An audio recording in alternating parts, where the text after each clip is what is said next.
صفحہ نمبر 18۔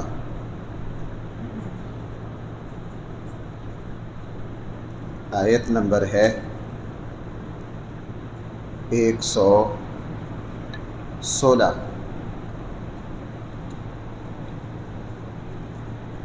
آیت نمبر ہے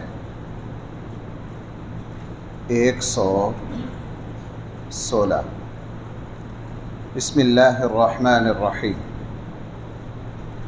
الحمد للہ رب العالمین، والصلاة والسلام على سید الانبیاء والمرسلین، وعلى آلہ واصحابہ اجمعین۔ اما بعد فاعوذ باللہ من الشیطان الرجیم۔ بسم اللہ الرحمن الرحیم۔ وَإِذْ قَالَ اللَّهُ يَا عِيسَى ابْنَ مَرْيَمَ أَأَنْتَ قُلْتَ لِلنَّاسِ اتَّخِذُونِي وَأُمِّيَ إِلَٰهَيْنِ مِن دُونِ اللَّهِ قَالَ سُبْحَانَكَ مَا يَكُونُ لِي أَنْ أَقُولَ مَا لَيْسَ لِي بِحَقٍّ إِن كُنتُ قُلْتُهُ فَقَدْ عَلِمْتَهُ تَعْلَمُ مَا فِي نَفْسِي وَلَا أَعْلَمُ مَا فِي نَفْسِكَ إنك أنت علام الغيوب ما قلت لهم إلا ما أمرتني به أن اعبدوا الله ربي وربكم وكنت عليهم شهيدا ما دمت فيهم فلما توفيتني كنت أنت الرقيب عليهم وأنت على كل شيء شهيد۔ صدق الله مولانا العظيم۔ ان آیات میں اللہ جل جلالہ نے یہ ارشاد فرمایا، کل قیامت والے دن اللہ جل جلالہ سیدنا عیسیٰ علیہ السلام کو طلب فرمائیں گے اور ان سے یہ بات فرمائیں گے ساری عیسائیت کے سامنے کہ آپ نے اپنی قوم کو یہ کہا تھا کہ اللہ کو چھوڑ کر اور اللہ کے مقابلے میں آپ کو اور آپ کی والدہ کو خدا سمجھیں، ان کی عبادت کریں۔ کیا آپ نے یہ اپنی قوم سے کہا تھا؟ حالانکہ اللہ تعالیٰ کے علم میں ہے کہ یہ بات حضرت عیسیٰ علیہ السلام نے نہیں کہی، پھر اللہ تعالیٰ کیوں پوچھیں گے؟ اللہ جل جلالہ اپنے جلال کے اظہار کے لیے کافروں پر اپنے غضب کو ظاہر کرنے کے لیے پوچھیں گے۔ جیسا کہ میں نے اس جمعے میں عرض کیا تھا کہ صحیح مسلم میں ہے، انصاف کے ترازو قائم کرنے سے پہلے اللہ تعالیٰ دو بکریاں، ایک سینگ والی ایک بے سینگ، سینگ والی نے بے سینگی بکری کو دنیا میں مارا ہوگا، ان میں انصاف کریں گے، بے سینگی کو سینگ دیں گے، وہ اپنا بدلہ لے گی۔ یہاں سوال پیدا ہوتا ہے بکریاں تو مکلف نہیں، ان کا حساب کس چیز کا؟ اللہ تعالیٰ وہاں نہ حساب لے رہے ہوں گے نہ سارے جانوروں میں انصاف کروائیں گے، یہ صرف انسانوں کے سامنے اللہ جل جلالہ کی جو منصفانہ صفات ہیں ان کو ظاہر کرنے کے لیے ہوگا کہ آج کا دن ایسا ہے، اس میں کسی بھی طرح کی اونچ نیچ کسی کے ساتھ نہیں ہوگی، 100% انصاف ہوگا۔ حضرت عیسیٰ علیہ السلام عرض کریں گے، میرے اللہ، اگر میں نے یہ بات کہی ہوتی تو آپ کے علم میں ہوتی۔ حضرت عیسیٰ علیہ السلام نے یہاں بڑی عجیب بات کی، فرمایا تعلم ما فی نفسی ولا اعلم ما فی نفسک۔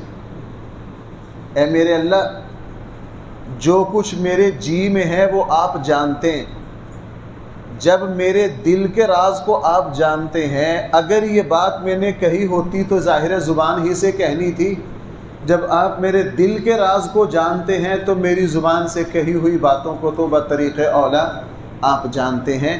میں نے ان سے ہرگز یہ بات نہیں کہی جب تک میں دنیا میں رہا، ہاں جب میں دنیا سے آ گیا ہوں اس کے بعد مجھے اس قوم کا کوئی پتہ نہیں کہ انہوں نے میرے بعد کیا کیا ہے کیا نہیں کیا۔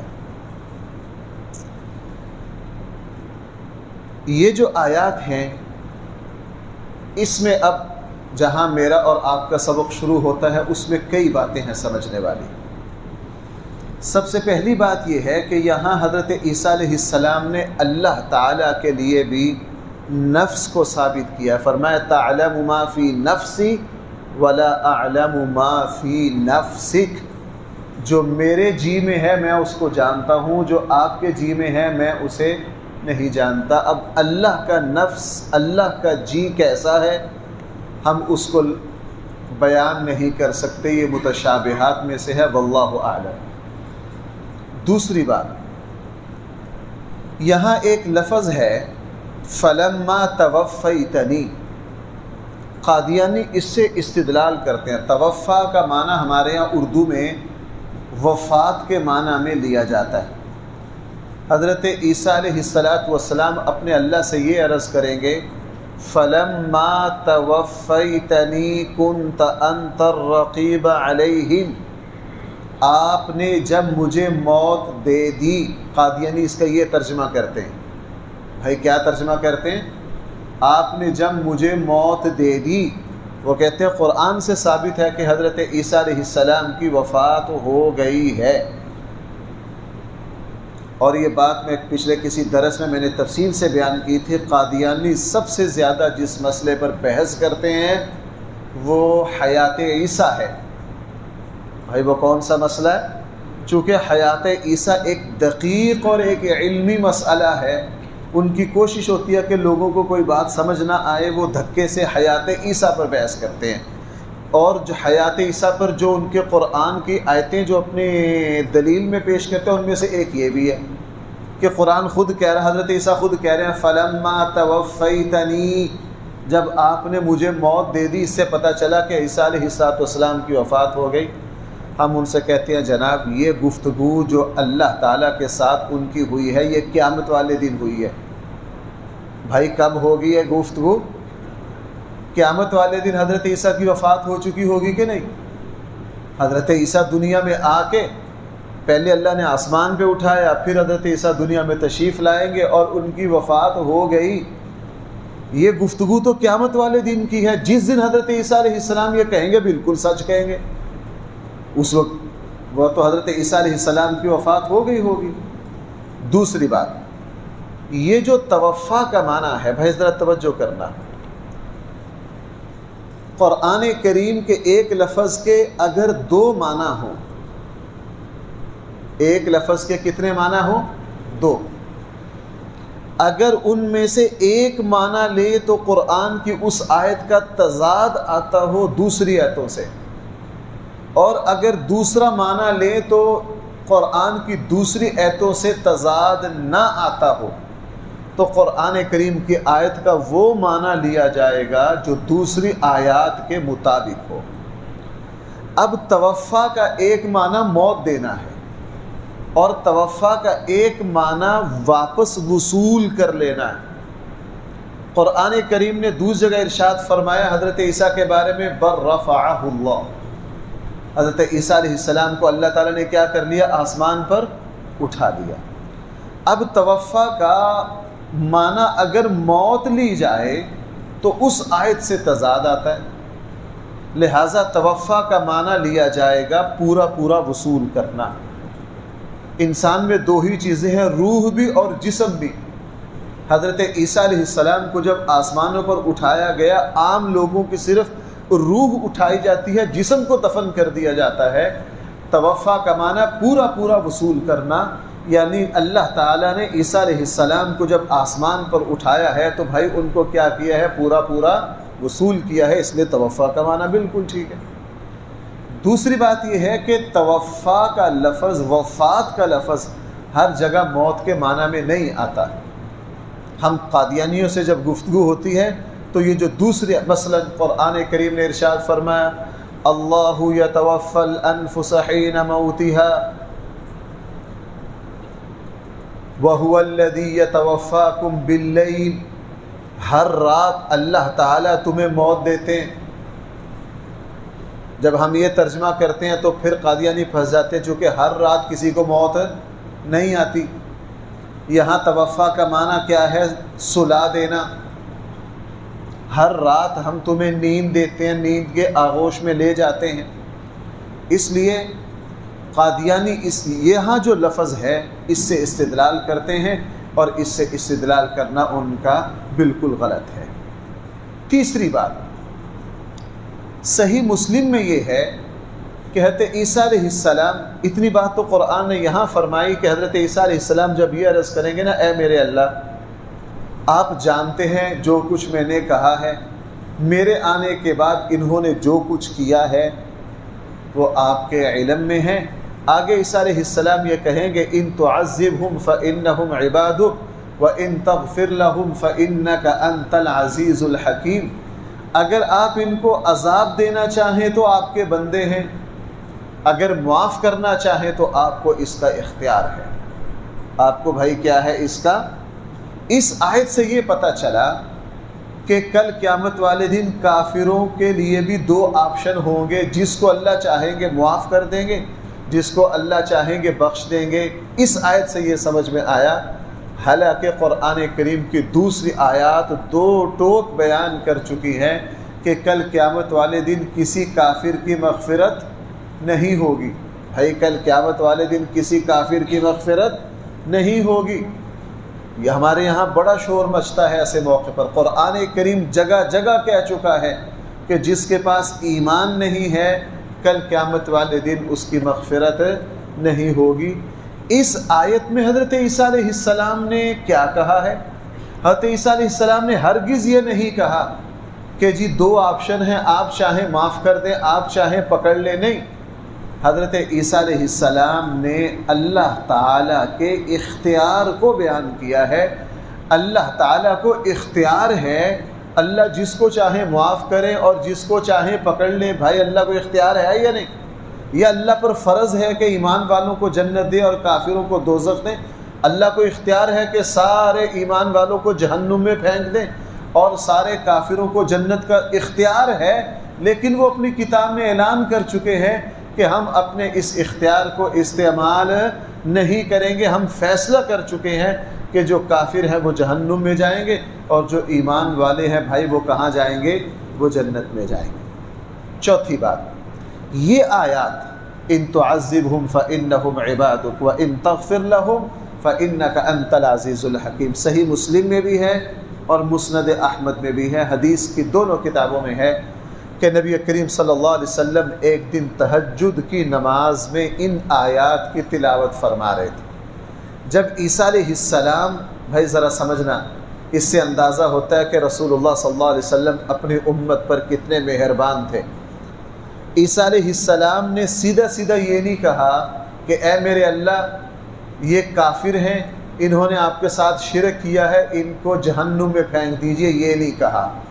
عیسیٰ علیہ السلام نے یہ کہا آپ کے بندے ہیں، عذاب دینا چاہیں عذاب دے دیں، معاف کرنا چاہیں تو چونکہ اس آیت میں حضرت عیسیٰ علیہ السلام کی ایک نرم دلی بھی جھلک رہی ہے، تو جب یہ آیتیں نبی کریم صلی اللہ علیہ وسلم نے تلاوت فرمائی تہجد میں تو آپ پر ایسی کیفیت آئی کہ رسول اللہ صلی اللہ علیہ وسلم ساری رات اسی آیت کو تلاوت کرتے رہے اور روتے رہے۔ مسلم کی روایت میں یہ ہے کہ نماز مکمل کر کے اللہ کے نبی نے جب اپنے اللہ کے سامنے ہاتھ اٹھائے اس میں بھی پھر اسی آیت کا حوالہ اللہ کو دیتے رہے، ان تعذبہم فإنہم عبادک وإن تغفر لہم، اے میرے اللہ اگر آپ ان کو معاف کر دیں تو آپ کو معاف کرنے کا پورا پورا۔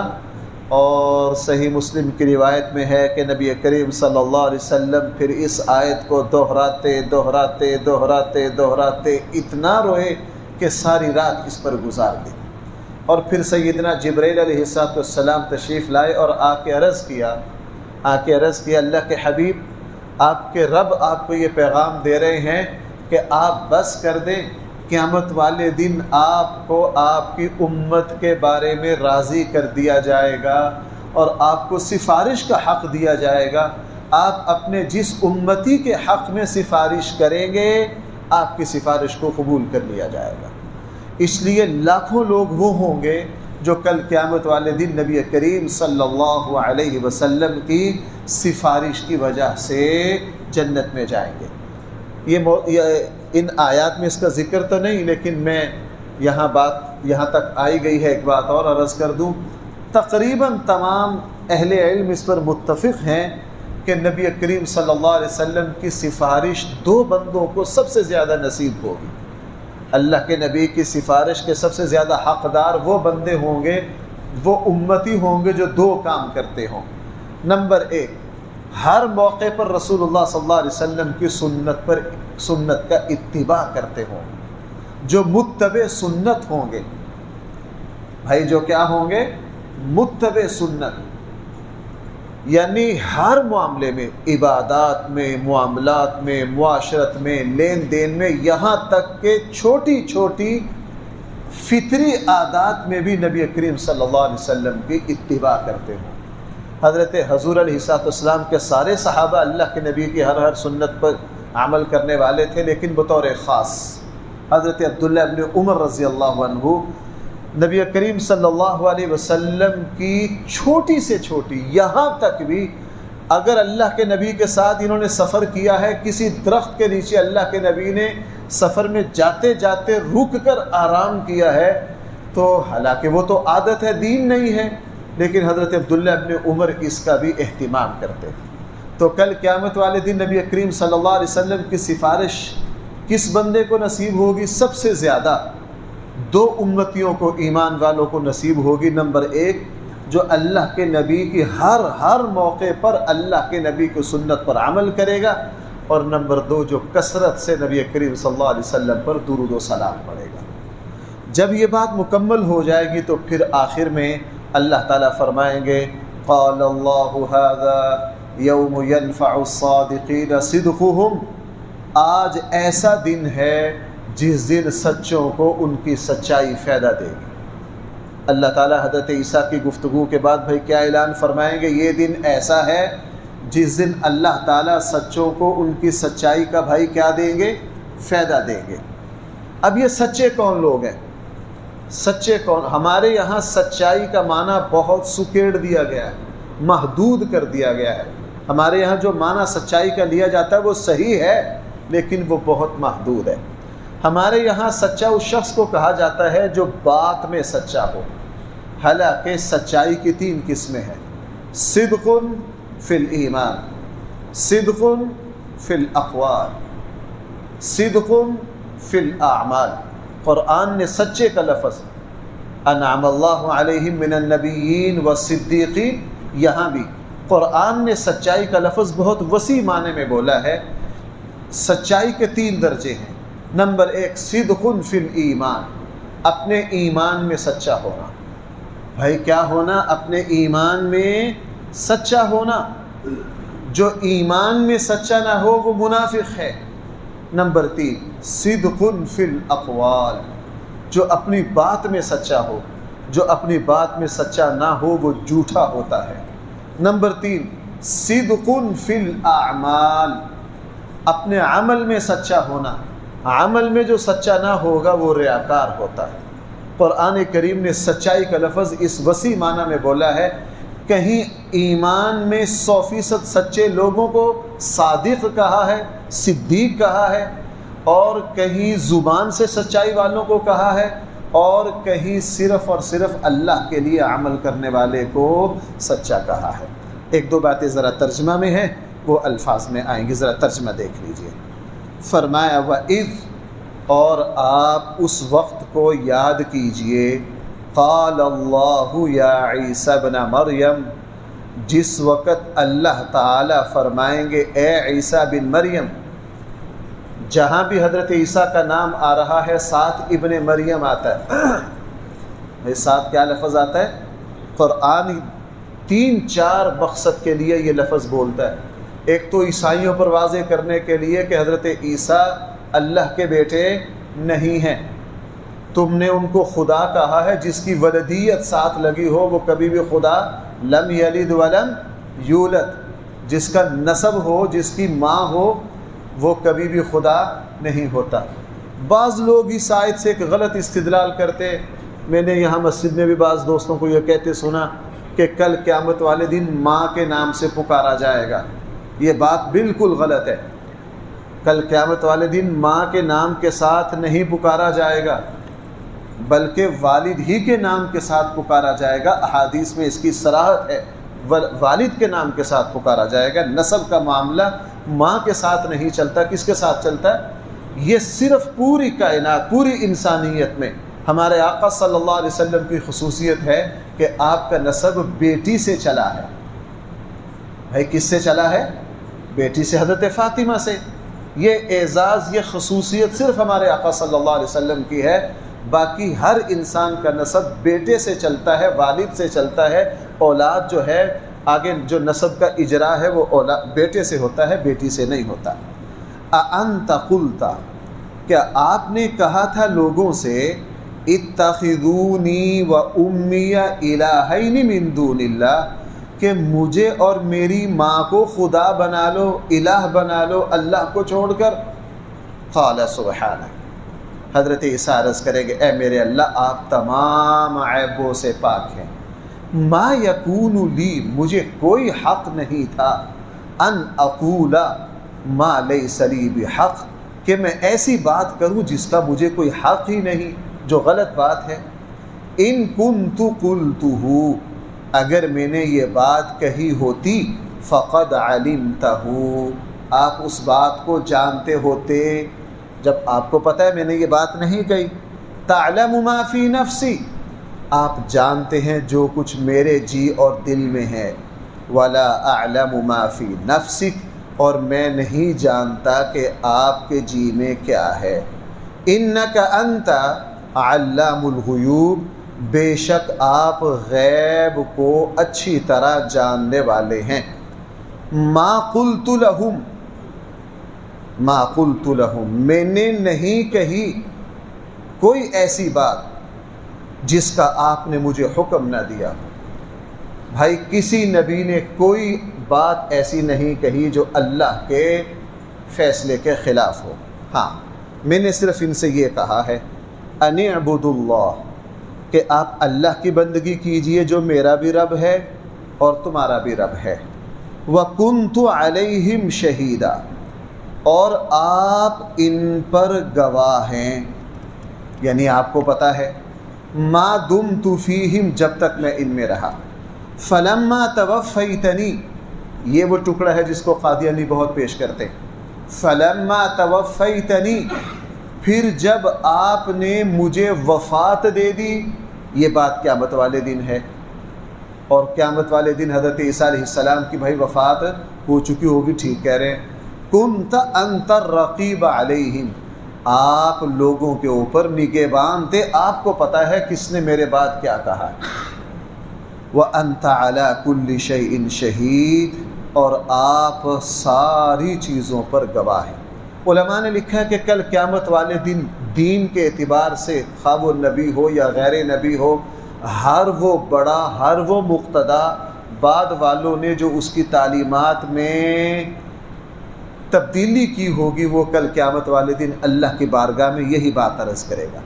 ان تعذبہم، اگر آپ ان لوگوں کو عذاب دیں، فإنہم عبادک، پس یقیناً یہ آپ کے بندے ہیں۔ وإن تغفر لہم، اور اگر آپ ان کو معاف کر دیں، فإنک انت العزیز الحکیم، بے شک آپ بہت طاقتور ہیں، صاحب اقتدار ہیں، سب پر غالب ہیں، الحکیم، اور ہر بات کی حقیقت کو جانتے ہیں۔ قال اللہ ھذا، اللہ تعالیٰ فرمائیں گے ھذا یوم، یہ ایسا دن ہے، ینفع الصادقین صدقہم، جس دن سچ بولنے والوں کو ان کی سچائی فائدہ دے گی۔ لہم جنات، ان کے لیے ایسی جنتیں ہوں گی، تجری من تحتها الانہار، جن کے نیچے نہریں جاری ہوں گی، خالدین فیہا ابدا، اور ان میں یہ ہمیشہ ہمیشہ رہیں گے۔ رضی اللہ عنہم، اللہ ان سے راضی ہو گئے اور وہ اپنے اللہ سے راضی ہو گئے۔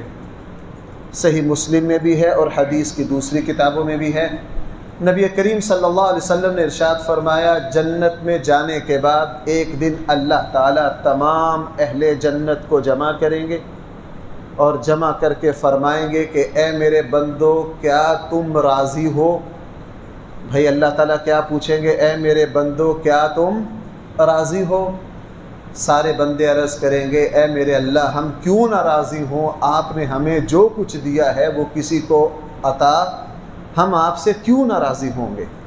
رسول اللہ صلی اللہ علیہ وسلم نے فرمایا، اللہ تعالیٰ فرمائیں گے اے میرے بندو آج میں پھر تمہیں ایک ایسی نعمت دے رہا ہوں جو آج تک کسی کو نہیں ملی۔ وہ نعمت یہ ہے کہ میں تم سے راضی ہو رہا ہوں، آئندہ کبھی بھی تم سے ناراض نہیں ہوں گا۔ اور بعض روایات میں یہ اضافہ ہے کہ جس وقت اللہ تعالیٰ ہمیشہ ہمیشہ کے لیے راضی ہونے کا اعلان کریں گے، اگر جنت میں موت ہوتی تو خوشی سے سارے جنتی مر جاتے، اس خوشی کو برداشت نہ کر سکے۔ یہ کتنی بڑی، ہمیں تو اس کا اندازہ نہیں ہے۔ قرآن کہہ رہا ہے وَرِضْوَانٌ مِّنَ اللَّهِ اکبر، اللہ کی رضا سب سے۔ اور اسی لیے رسول اللہ صلی اللہ علیہ وسلم نے جب حضرت ختیجۃ الکبریٰ سے یہ کہا کہ جبرائیل آئے ہیں، اللہ کا یہ پیغام لائے ہیں کہ ختیجہ کو سلام بھی کہی، اللہ تعالیٰ سلام بھیج رہے ہیں اور اللہ تعالیٰ ان سے راضی ہو گئے، تو حضرت ختیجہ خوشی میں اتنا روئیں کہ میرے اللہ مجھ سے راضی ہو گئے۔ اس لیے مومن کے نزدیک سب سے بڑی نعمت اللہ کی رضا ہے۔ قرآن خود 2-3 جگہ کہہ رہا ہے وَرِضْوَانٌ مِّنَ اللَّهِ اکبر، اللہ کی رضا سب سے بڑی چیز ہے۔ ذَلِكَ الْفَوْزُ الْعَظِيمُ، یہ بہت بڑی کامیابی ہے۔ لِلَّهِ مُلْكُ السَّمَاوَاتِ وَالْأَرْضِ، اللہ ہی کے لیے زمین و آسمان کی بادشاہت ہے۔ وَمَا فِيهِنْ، اور جو کچھ زمین و آسمان میں ہے وہ بھی اللہ ہی کی بادشاہت میں ہے۔ وَهُوَ عَلَى كُلِّ شَيْءٍ قَدِيرٌ، وہ ہر چیز پر قادر ہیں۔ اللہ تعالی ہم سب کو عمل کی توفیق عطا فرمائے۔ بھئی دعا سے پہلے ہمارے یہ بزرگ جو ہیں یہ جماعت کی طرف سے الیکشن میں کھڑے ہو رہے ہیں، تو یہ اپنا تعارف کروانا چاہتے ہیں، تو 2-4 منٹ ان کی بات سن لیجیے۔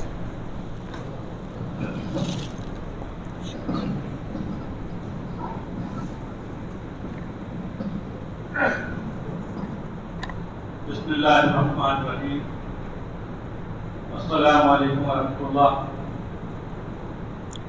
میں انشاءاللہ صرف 5 منٹ آپ کے خطاب